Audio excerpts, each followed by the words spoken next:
너무 귀한 찬양 진심으로 감사드립니다. 삶의 경륜이 묻어나는 하나님의 섭리하심 앞에 감사하는 귀한 찬송, 우리 귀한 믿음의 식구들에게도 한 주간 동안 오늘 주신 찬송처럼 죄짐 맡은 우리 구주께서 이루어 주시는 그 놀라운 평안이 가득하시기를 주의 이름으로 축복합니다.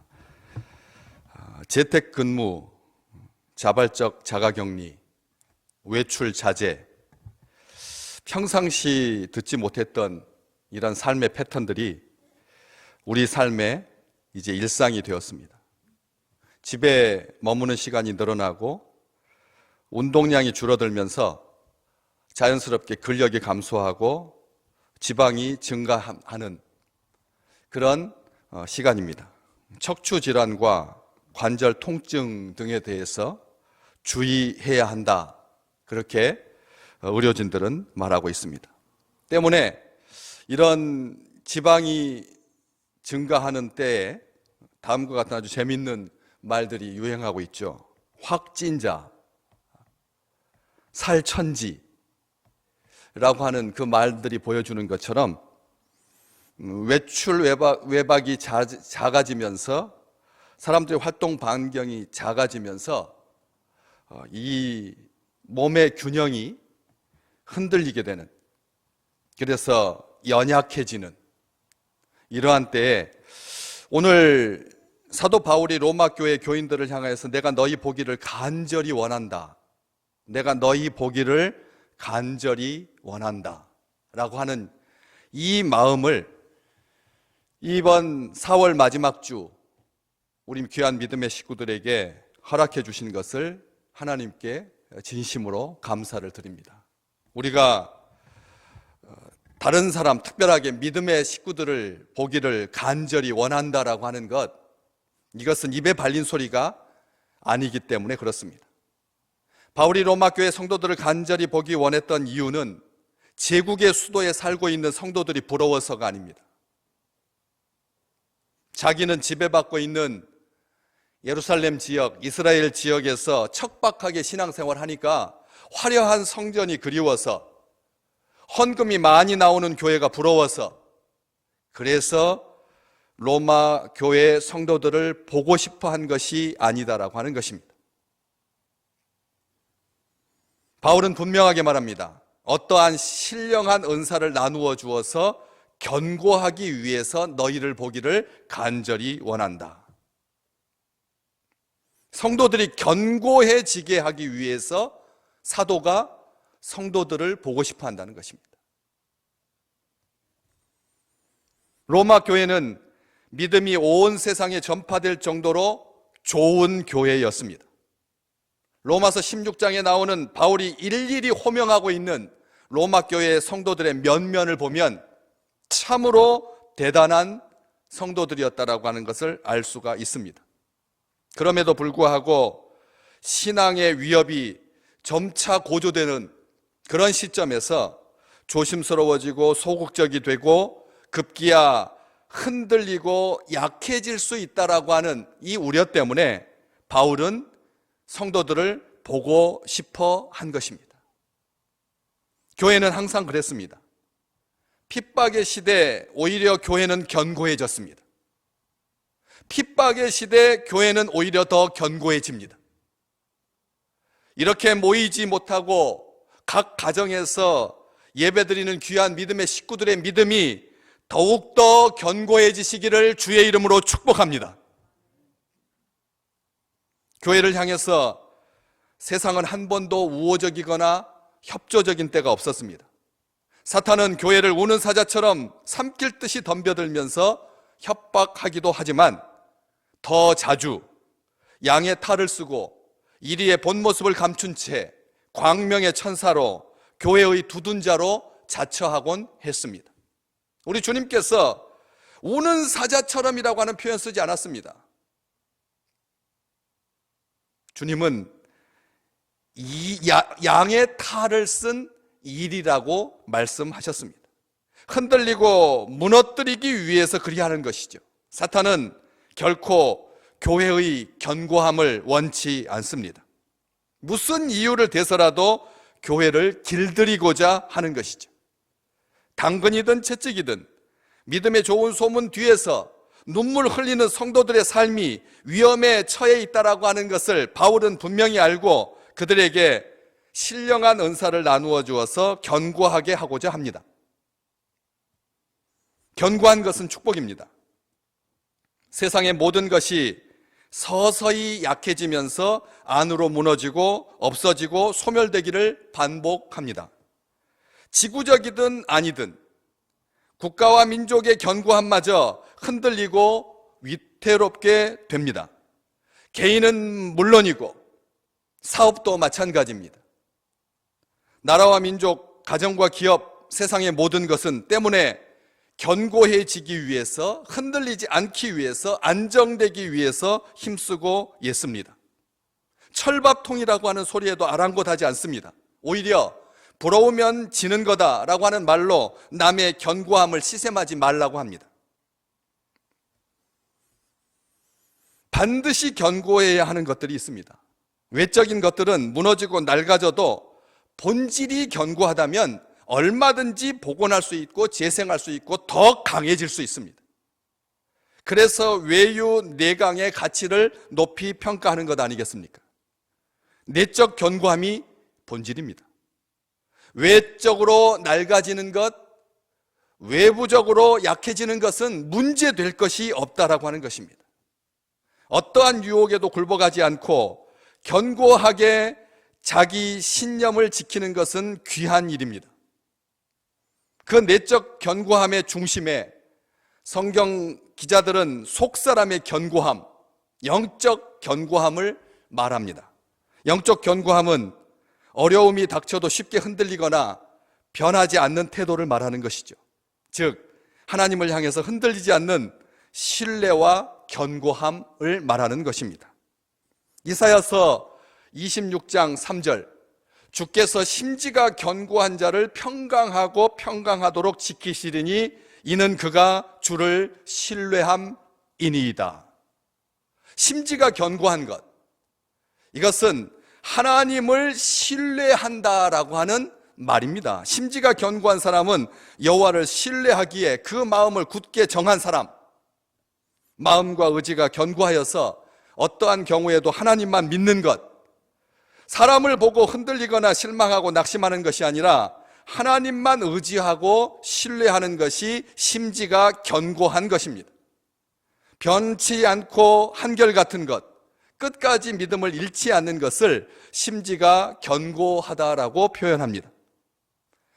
건강도 흔들리고 관계도 흔들리고 경제도 흔들리고 나라도 흔들리고 민족도 흔들리는데 진짜 중요한 것은 한 개인의 그 심지가 견고할 때 사회가 소생되고 공동체가 다시 살아나고 민족이 살 수 있는 것입니다. 겉으로는 강대국인데 속 사람은 다 연약해서 문드러져 있다면 그것은 저주입니다. 그것은 살 길이 막막한 것입니다. 우리는 이번 사태를 통하여서 무엇이 진정한 견고함인지를 깨닫게 되었습니다. 돈을 많이 버는 나라가, 군사력으로 강력한 나라가 이번 사태에 결코 강한 나라라고, 그리고 강한 민족이라고 함부로 말할 수 없게 되었습니다. 우리나라는 작은 나라입니다. 그럼에도 불구하고 진짜 흔들리지 않아야 될 것이 무엇인지를 보여주는 좋은 계기가 되었다는 것이죠. 2달여 가정에서 예배를 드리면서 우리의 믿음이 흔들리지 않을 수 있었던 것은 하나님께서 심지가 견고하게 지키셨기 때문입니다. 믿음을 지켜주시는 분은 하나님이신 것이죠.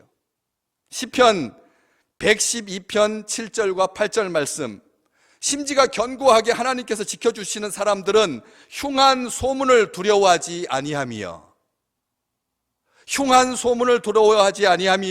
여호와를 의뢰하고 그의 마음을 굳게 정하였도다. 흉한 소문을 두려워하지 않고 믿음이 흔들리지 않는 것은 여호와를 의뢰했기 때문이다. 시인은 분명히 고백하고 있습니다. 8절 말씀, 그의 마음이 견고하여 두려워하지 아니할 것이라. 그의 대적들이 받는 보응을 마침내 보리로다. 우리의 믿음을 흔들기 위해서 지금도 공중의 권세 잡은 영적 세력들이 눈에 보이는 것들 가지고 사람들을 흔들고 그렇게 무참하고 비참하게 만들지라도 마지막 마음이 견고하여서 하나님께서 도와주셔서 그의 대적들이 받는 보응을 마침내 보게 될 것입니다. 하나님의 백성들은 흉한 소문을 두려워하지 않습니다. 마음이 견고하여 두려움이 없기 때문에 그렇습니다. 영원히 흔들리지 않습니다. 하나님을 의뢰하느냐 않느냐에 따라서 흔들리느냐 견고하냐가 결정되는 것입니다. 하나님을 신뢰하는 사람은 흔들림이 없습니다. 로마서 1장 보고 계시는데 4장 20절과 21절 말씀, 믿음이 없어 하나님의 약속을 의심하지 않았습니다. 아브라함이 믿음이 없어서 하나님의 약속을 의심하지 아니하고 믿음으로 견고해졌습니다. 하나님께 영광을 돌리고 약속하신 그것을 또한 능히 이루실 줄로 확신할 수 있었습니다. 믿음이 견고하여서 흔들리지 않는 것입니다. 믿음이 견고한 사람은 흔들리지 않는 사람입니다. 그래서 하나님께서 하신 약속을 의심하지 아니하고 하나님께 영광을 돌리고 약속하신 것을 능히 믿을 수가 있는 것이죠. 심지가 견고해야 합니다. 믿음이 견고해야 합니다. 그러나 이것은 하나님께서 주시는 축복입니다. 바울은 자기 힘으로 그들의 신앙을 견고하게 할 수 있다라고 하는 말이 아닙니다. 그들의 믿음이 하나님의 은혜로 말미암아 굳건하게 될 것이다 라는 것을 선언하고 있는 것입니다. 데살로니가 전서 3장 13절에도 때문에 너희 마음을 굳건하게 하시고, 하나님께서 너희 마음을 굳건하게 하신다, 그렇게 해주시기를 기도하고 있는 것입니다. 데살로니가 후서 2장 15절에서 17절 말씀에도 우리 주 예수 그리스도와 우리를 사랑하시고 영원히 위로와 좋은 소망을 은혜로 주신 하나님 우리 아버지께서 너희 마음을 위로하시고 모든 선한 일과 말에 굳건하게 하시기를 원하노라.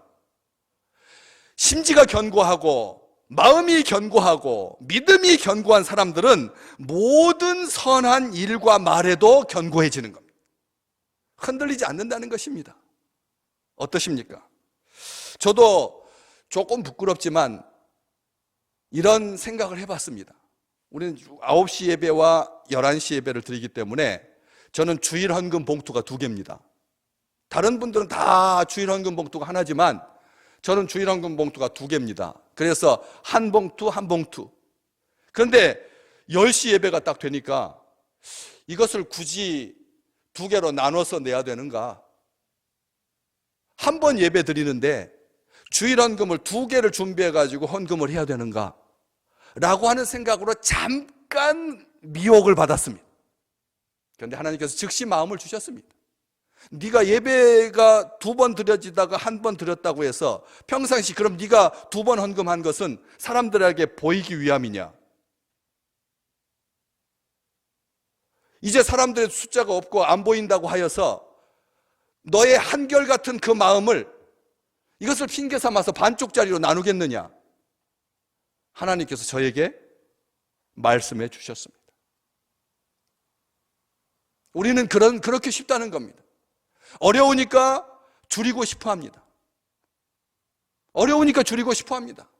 미안한 마음으로 무급휴직, 회사가 정상화될 때까지 집에서 잠시 쉬십시오.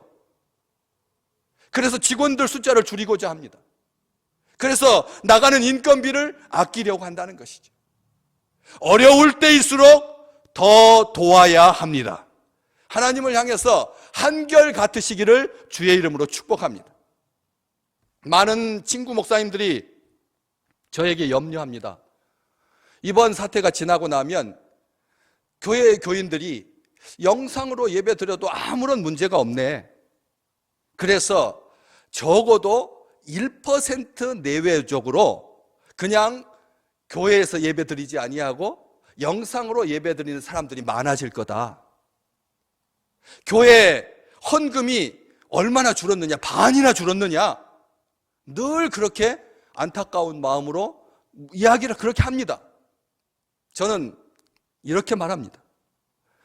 우리 성도들이 영상을 통해서 예배드리건 교회에 나와서 예배드리는 것이든 아무런 문제될 게 없다. 그리고 헌금? 하나님께서 교회를 운영하시고 하나님께서 하나님의 나라를 완성해 나가시는 거지, 물질 가지고 교회가 위축받았던 때가 역사 속에 있었느냐? 두려워하지 말자.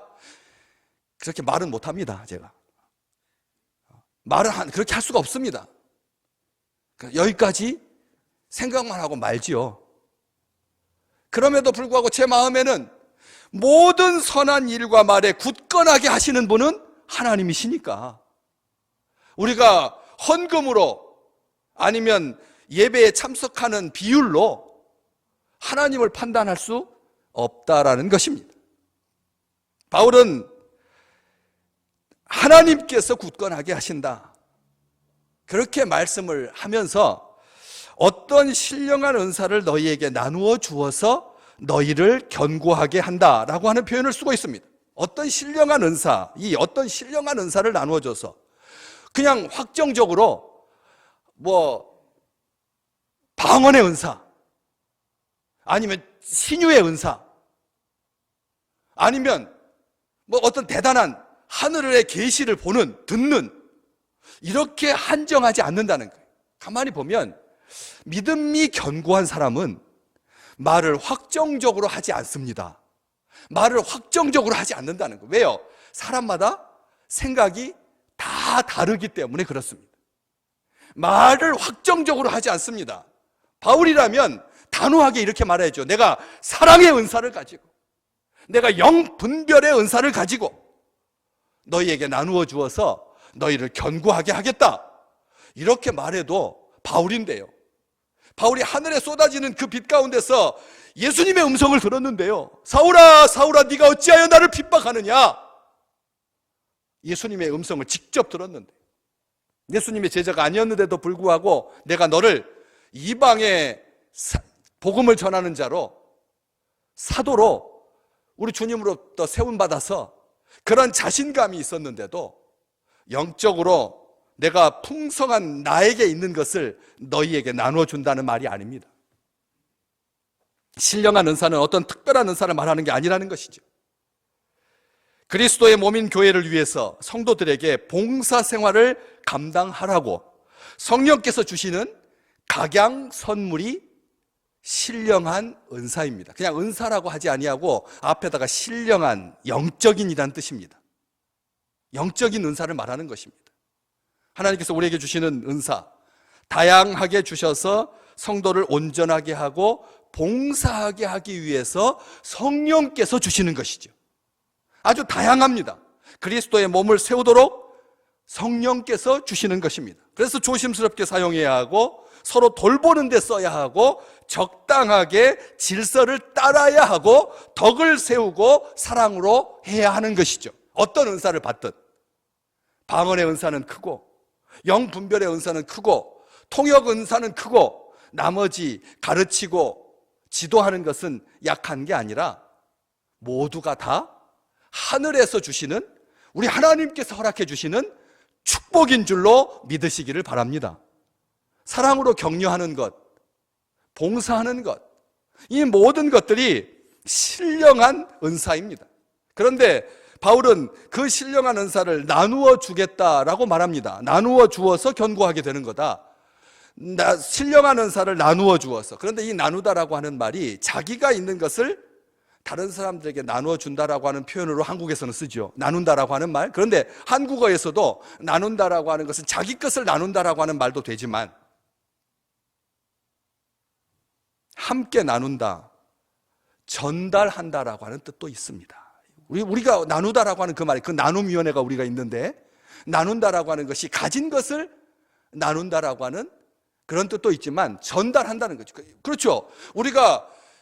저는 우리 귀한 교회에서 이 주민센터 식구들에게 연초에 10kg 100kg짜리 쌀 100가마를 전달할 때도 가서 사진 찍고 그리고 자랑하고 하는 것 원치 않습니다. 최소한 위원장과 교육 담당 교역자만 조심스럽게 가서 그렇게 전달하기를 원하는 거죠. 뭐 광고를 하고 그냥 스티커를 쌀가마니 반만한 크게 붙여가지고 뭐 무슨 교회에서 주 예수를 믿으라 그리하면 너와 너희 집이 구원을 얻으리라 쓰지 아니하고 눈에 보일까 말까 하게 한 줄짜리 스티커로 하나님은 사랑이십니다. 이렇게 해서 전달하기 원하는 것은 우리가 내 것을 가지고 주지 않기 때문에 그렇죠. 하나님께서 우리에게 주셨기 때문에 기쁜 마음으로 다른 사람들에게 전달할 뿐이지 내 것을 가지고 주는 것이 아니지 않습니까? 오직 성령께서 자신의 뜻대로 신령한 은사를, 각양 은사를, 각종 선물을 하늘의 아버지께서 위로부터 우리에게 주실 뿐입니다. 그래서 고린도전서 12장 1절에도 보면 형제들아 신령한 것에 대하여는 너희가 알지 못하기를 원치 않는다. 나는 바울은 그렇게 말합니다. 나는 너희가 신령한 것, 하늘에 속한 것, 썩지 아니하는 것, 성령께서 나눠지는 것에 대해서 무지하기를 원치 않는다. 더욱더 삶의 시간이 지나갈수록 영적인 것의 본질적인 가치가 우리 가운데 충만하시기를 주의 이름으로 축복합니다. 신령한 것에 대해서 젊은 날은 그런 열정이 있었는데 시간이 지나고 나니까 다 입에 풀칠하는 것 아닌가, 밥 먹고 살자는 이야기 아닌가 해서 점점 견고해지고 굳어지는 것이 아니라, 딱딱해지는 것이 아니라 우리의 마음이 하늘을 향해서 활짝 열려서 늘 신령한 은사를, 다양한 은사를 하나님으로부터, 성령님으로부터 마음껏 받으시기를 주의 이름으로 축복합니다. 신령한 은사는 그런 것이죠. 그렇기 때문에 고린도전서 12장 8절 이하에 보면 어떤 사람에게는 성령으로 말미암아 지혜의 말씀을, 어떤 사람에게는 같은 성령을 따라서 지식의 말씀을, 성령에게서 나온다는 말입니다. 지혜의 말씀이든지 지식의 말씀이든지 성령으로 말미암는다. 다른 사람에게는 같은 성령으로 믿음을, 어떤 사람에게는 한 성령으로 병 고치는 은사를, 능력 행함을, 예언함을, 영들 분별함을. 그런데 11절 말씀이 더 중요합니다. 고린도전서 12장 11절 이 모든 일은 같은 한 성령이 행하사 그의 뜻대로 각 사람에게 나누어 주시는 것이니라. 하늘에 속한 은사는 성령님이 이 모든 일에 같은 한 성령이 행하시는 거다. 그의 뜻대로 각 사람에게 나누어 주시는 것이다. 하나님이 나누어 주신다는 것이죠. 그런데 그런 신령한 은사를 자주 하나님은 사도들이 기도할 때, 사도들이 안수할 때 드러나게 되었다라고 성경은 기록하고 있거든요. 그냥 자기가 소원해서 간절히 구해서 하늘로부터 받는 것이 아니라 사도들이 기도하고 안수할 때 하늘의 은사가 나타났기 때문에 바울은 신령한 은사의 전달자가 되어서 그들이 신령한 은사를 받고 신앙이 견고해지도록 돕고 싶은 것입니다. 그래서 신령한 것은 하나님께서 주셨기 때문에 피차 나누어야 하는 것이죠. 피차. 저만 나누어 주는 것이 아니라 우리 믿음의 식구들을 보면서 제가 격려를 받는 것입니다. 하늘에 속한 은사는 피차 나누는 것입니다. 일방적이지 않다는 것입니다. 그렇기 때문에 돈 없이 값 없이 나누고 전달할 뿐이죠. 사도행전 3장 6절에서 7절 베드로가 이르되 은과 금은 내게 없거니와 내게 있는 이것을, 이게 뭡니까? 내게 있는 이것이 뭡니까? 하나님께서 주시는 놀라운 신령한 은사, 내게 있는 이것, 내게 있는 확신, 내게 있는 믿음, 예수 그리스도의 이름이면 능히 일어날 줄 아는 그런 온전한 믿음과 그리고 걷지 못하는 자에 대한 사랑, 사람의 눈치를 보지 아니하는, 자기에게는 아무것도 은도 없고 금도 없지만 나사렛 예수 그리스도의 이름으로 일어나 걸으라 하고 오른손을 잡아 일으키니 발과 발목이 곧 힘을 얻어서 일어나게 되고 뛰게 되고 하나님께 영광을 돌렸습니다. 사도 바울 역시 사도행전 19장 11절에서 12절에 하나님이 바울의 손으로 놀라운 능력을 행하게 하시니 심지어 사람들이 바울의 몸에서 손수건이나 앞치마를 가져다가 병든 사람에게 얹으면 그 병이 떠나고 악귀도 나가더라. 이런 은사를 사도들에게만 주신 것이 아니라는 거죠. 피차의 은사를 나눔으로 믿음이 견고해지는 것입니다. 그래서 피차 위로와 격려를 받게 된다고 11절에 내가 너희 보기를 간절히 원하는 것은 어떤 신령한 은사를 너희에게 나누어 주어 너희를 견고하게 하려 함이니 이는 12절 말씀 곧 내가 너희 가운데서 너희와 나의 믿음으로 말미암아 피차 안위함을 얻으려 함이라. 성도가 믿음이 견고해지면 담당 교역자도 믿음의 식구들도 같이 견고해지는 것입니다. 위에서부터 흘러내리는 것이 아닙니다. 피차 위로와 격려가 넘치게 된다는 것이죠. 마틴 목사님 아내가 병들어서 위독하게 되었습니다. 신학교로부터 설교 부탁을 받았는데 거기까지 가려면 꼬박 하루 종일이 걸렸습니다. 아픈 아내를 두고 갈 수가 없었습니다. 사양하는 것을 옆에서 듣고 있던 어린 아들이 아빠보다 10배나 힘센 하나님께서 지켜주시는데 뭘 걱정하시냐고. 그래서 충격을 받고 용기를 얻어서 예배를 잘 인도하고 돌아와서 쓴 시가 오늘 함께 부르신 382장 찬송입니다. 너 근심 걱정 말아라. 주 너를 지키리. 주 날개 밑에 거하라. 주 너를 지키리. 주 너를 지키리. 아무 때나 어디서나 주 너를 지키리. 늘 지켜주시리. 아들로부터 위로를 받은 것입니다. 아들로부터 격려를 받은 것입니다. 아버지와 어머니가 무조건 쏟아주는 것이 아니라 자녀를 통해서 위로를 받고 격려를 받게 되는 것입니다.